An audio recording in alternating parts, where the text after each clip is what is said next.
Hello once again. In the last video, I talked about fear, starting new and starting now. And it may seem like I was spurring you on to action without plans or without putting structures in place, but that is not the case.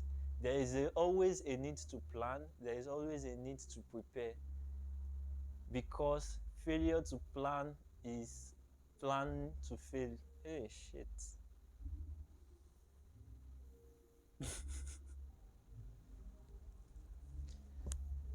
Hello once again.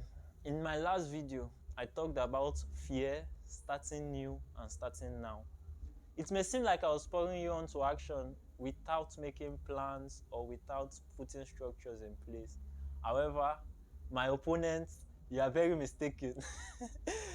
There is always a need to plan. There is always a need to prepare, because failure to plan is planning to fail.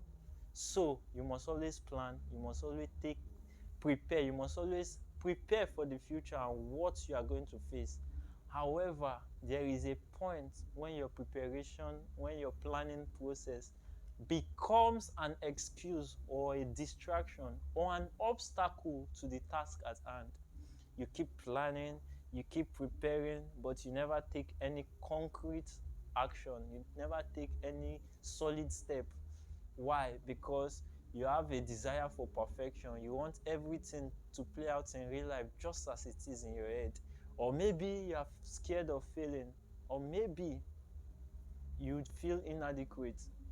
But we have already talked about the fear of failure and inadequacy last week, why you need to start.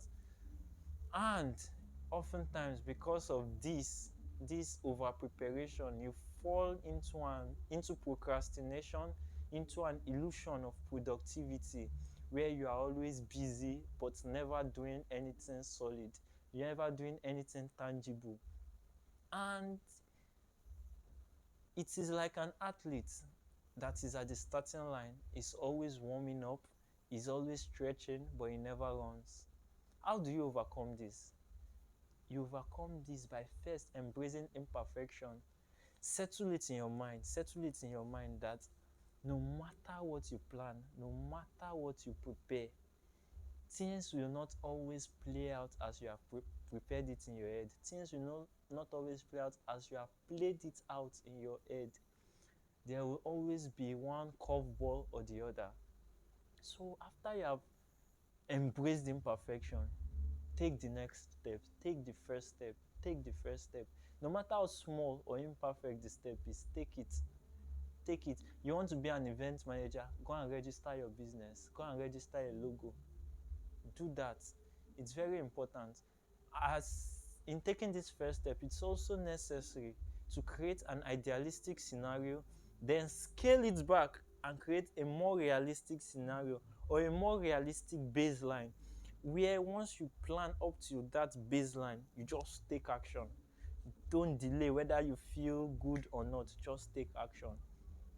And as you take the first step, make sure that you take note of your process, so that you note where things go wrong and you can take correction.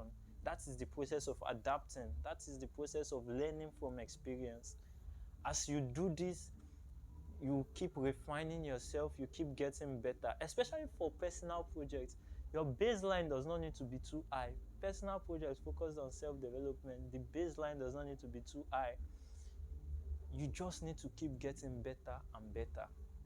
And as you do this, trust your preparation. Trust that what you have planned, trust that what you have prepared is sufficient, and that any curveball that gets thrown at you, you have the ability to adapt to the situation. And with this few points of mine, I hope I've been able to convince and not confuse you that planning is important, but don't fall into a cycle of over planning without action. Thank you very much. So, wait, what?